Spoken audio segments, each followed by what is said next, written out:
네, 안녕하십니까. 저는 건국대학교 병원 산부인과에 근무하고 있는 이지영이라고 합니다. 오늘 저는 여러분께 미혼 여성들의 산부인과 질환에 관해서 말씀드리려고 합니다.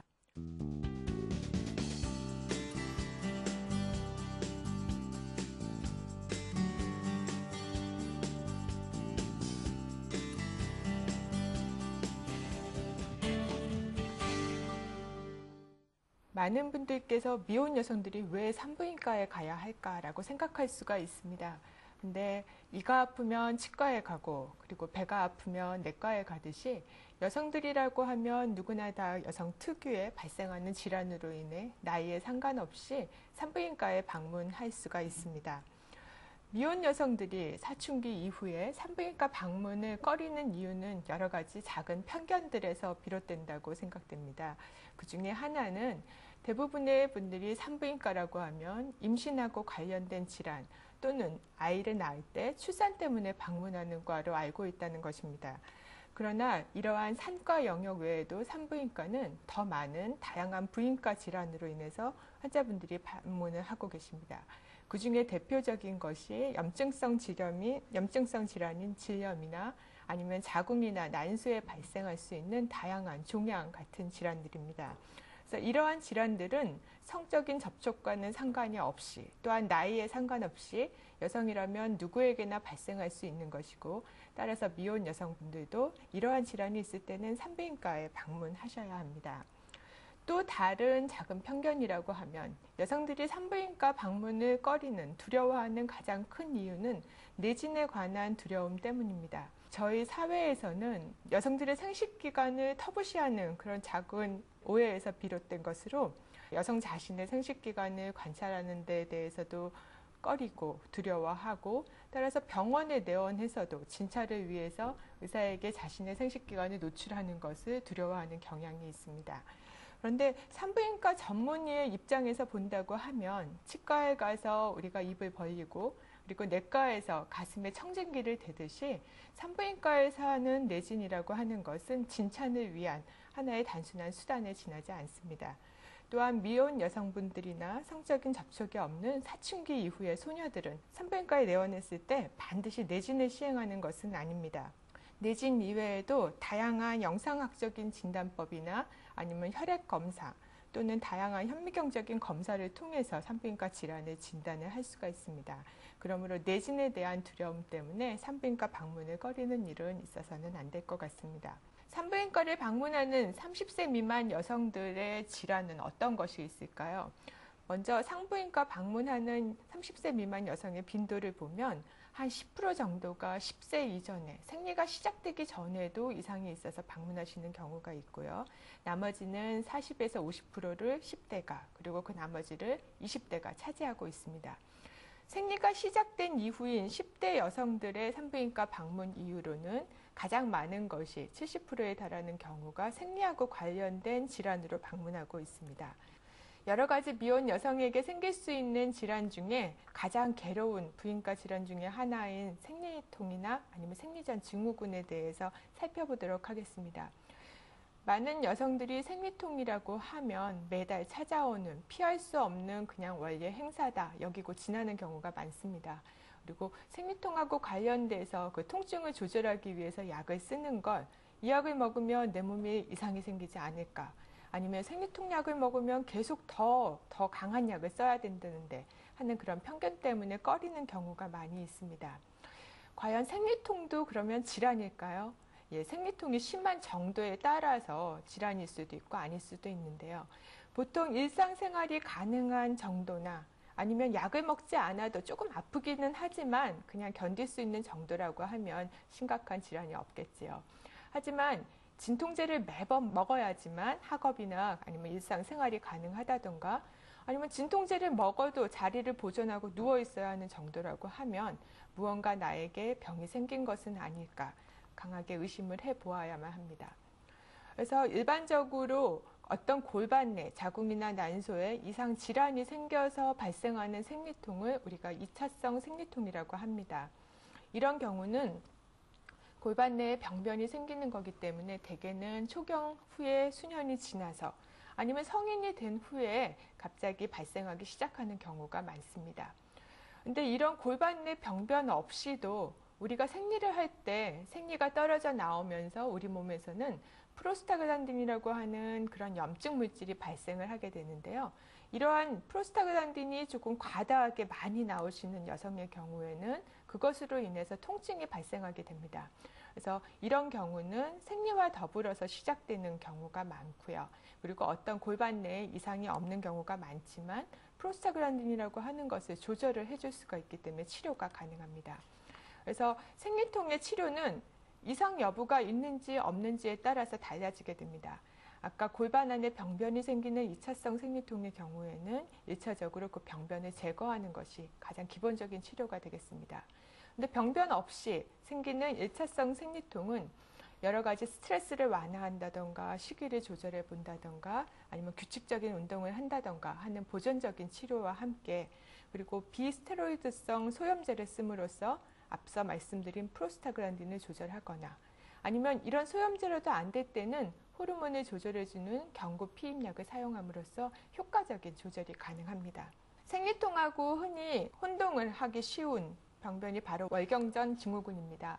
생리통은 보통 생리가 시작된과 함께 생기는 통증을 말하고요. 그에 비해서 월경전 증후군 또는 생리전 증후군이라고 하는 것은 생리가 있기 한 일주일 전쯤 시작이 됐다가 그리고 생리 시작과 함께 좋아지는 그러한 것을 말합니다.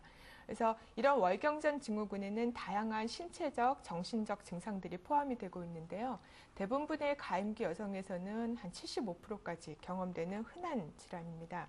그래서 월경전 증후군에서 포함이 되고 있는 신체적 증상에는 여러분들이 잘 아시는 유방에 압통이 있다던가 배가 좀 가스차고 불편하다던가 두통이 생긴다던가 생리장에 심하게 붓는다던가 하는 신체적 증상이 있을 수 있고 이와 더불어서 우울해지고 날카로워지고 예민해지고 불안하고 하는 정신적 증상, 정서적인 증상이 두 가지가 동반이 되고 이것이 일정한 생리 기간 동안 동반된다고 하면 쉽게 진단을 할 수가 있습니다. 월경전 증후군도 역시 생리통과 마찬가지로 여러 가지 보존적인 치료를 먼저 시행을 하게 되고 이러한 월경전 증후군으로 인해서 학업이나 아니면 일상생활에 장애를 받을 때는 호르몬제를 적절하게 치료함으로써 효과적으로 편안한 생활을 할 수가 있게 됩니다. 다음으로 부인과 질환 중에 가장 흔한 병 중에 하나인 지렴입니다. 지렴이 사춘기 소녀나 아니면 미혼 여성에도 발생할까라고 생각들을 하시게 되는데요. 이러한 지렴은 보통 우리가 냉이 증가하거나 냄새가 평소와 달라지거나 아니면 가렵거나 하는 증상이 있을 때 의심을 해볼 수가 있습니다. 지렴이 무엇일까요? 우리가 보통 폐에 발생하는 염증 질환을 폐렴이라고 하고 그리고 귀에 염증이 생기면 중이염이라고 하고 있죠. 질염이라고 하는 것은 여성의 생식기관인 질 안에 다양한 균이나 아니면 다양한 이유에 의해서 염증이 발생하는 것을 의미하는 것입니다. 지렴은 비교적 굉장히 흔합니다. 그리고 일반적으로는 결혼 이후, 출산 이후의 여성에게만 발생하는 것으로 생각하고 있는데요. 그렇지 않고 결혼 전에 미혼 여성에게도 심지어 생리가 시작되지 않은 사춘기 이전의 여아에게도 발생을 하고 있습니다. 그것은 지렴이 감염성뿐만이 아니라 여러 가지 비감염성으로 균이 아닌 원인에 의해서도 발생하기 때문인데요. 이러한 지렴의 증상은 원인에는 상관없이 굉장히 비특이적입니다. 그래서 단순히 분비물이 증가하고 가렵고 따갑고 하다는 것만으로 내가 나쁜 병에 걸렸다 아니면은 성과 관련된 염증이 생긴 것이다 라고 오해하는 일은 없었으면 합니다. 지렴의 원인은 앞서 말씀드린 것처럼 굉장히 다양합니다. 그래서 비감염성 지렴이라고 하는 것은 여러 가지 화학물질, 비누라던가 아니면은 섬유, 속옷하고 관련된 섬유라던가 그런 원인에 의해서도 발생을 할 수가 있고요. 감염성 지렴이라고 해도 사춘기 이전에 어린 아이들은 용변 후에 뒤처리하는 습관이 잘못돼서 항문에서부터 균이 옮는 경우도 있습니다. 그리고 다양한 세균성 질염으로 우리가 흔히 피부병에서 볼 수도 있는 대장균이나 포도상구균 아니면 연쇄균 등에서도 발생할 수 있고 또 흔하게 가려움증을 유발하는 칸디다 같은 질염도 있습니다. 근데 일부 질염 중에는 그것이 방치되고 내버려 두면 상행성으로 골반 안에 감염을 일으키고 이러한 골반 감염은 난관의 농양을 일으켜서 젊은 여성들이 장차 아기를 낳는데 문제가 생기는 불임의 원인이 될 수도 있습니다. 그래서 지렴 증상이 있을 때는 이것이 괜찮은 것이다 하고 방치하지 마시고 적절하게 병원에 찾아서 검사 후에 치료를 하는 것이 필요하다고 하겠습니다. 또 다르게 요즘에 미혼 여성들에게 흔히 증가하고 있는 질환 중에 하나가 자궁근종입니다. 자궁근종은 과거 엄마들이 자궁의 무록이라고 많이들 말씀하셨던 건데요. 지금 그림에서 보시는 것처럼 자궁 근육 안쪽이나 아니면 자궁 근육층이나 아니면 자궁 바깥쪽으로 마치 감자가 자라듯이 그런 몽글몽글한 그런 덩어리들이 자라는 병이 바로 자궁 근종입니다. 그래서 이것은 가임기 여성에서는 거의 40%까지도 가지고 있을 만큼 흔한 병인데요.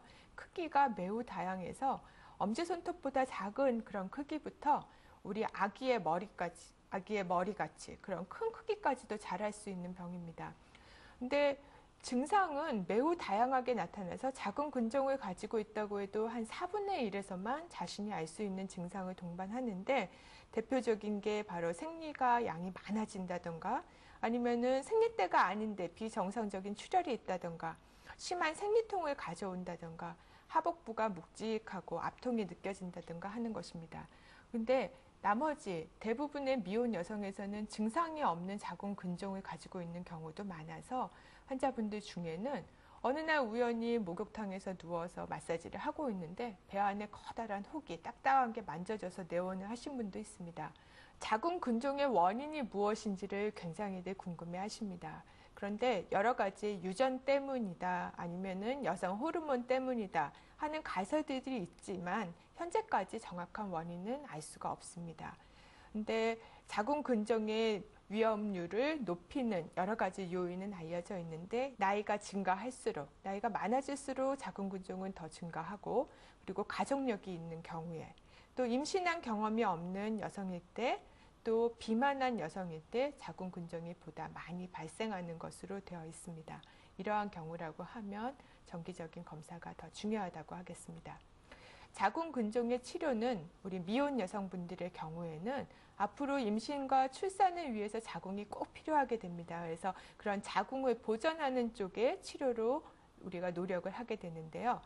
대표적으로 수술은 자궁을 남겨두고 근종만 제거하는 근종 절제술을 시행을 할 수가 있습니다. 근데 이런 수술적인 요법 외에도 최근에는 배에 상처를 남기지 않는 자궁동맥 색전술이나 아니면 근종을 용해하는 다양한 치료 방법이 이용이 될 수가 있고 근종의 크기가 얼마나 큰지 아니면 증상이 얼마나 심한지 앞으로의 출산 계획이 어떻게 되는지에 따라서 다양한 방법을 선택을 할 수가 있겠습니다. 이상과 같이 여러 가지 미혼 여성들의 산부인과 질환에 대해서 말씀드렸는데요.